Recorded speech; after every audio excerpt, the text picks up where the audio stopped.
Contestant na naligwak dahil pinaratangang luto ang TNT, nagsalita na.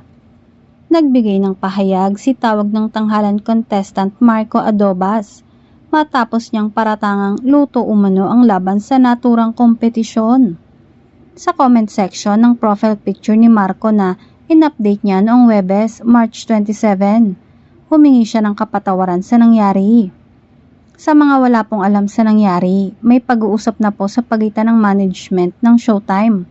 At ako po ay humihingi ng kapatawaran sa aking nagawa at okay na po ang lahat, saad ni Marco.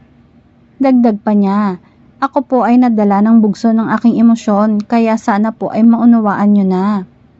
Bukod dito, sinabi din ni Marco na hindi raw siya kakasuhan ngunit bilang parusa sa ginawa niya ay sinipa na siya sa TNT.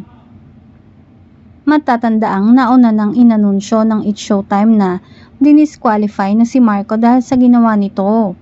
Pinalitan naman siya ng isa pang contestant na si Arvery Laguring. Samantala, paalala ni Vice Ganda, maaari tayong magkaroon ng iba't ibang opinyon sa mga pangyayari, sa mga bagay, sa mga tao at karapatan nating magkaroon ng mga opinyon. Pero dapat lang din maisip natin na ang ating mga karapatan ay hindi makakatapak sa karapatan din ng iba.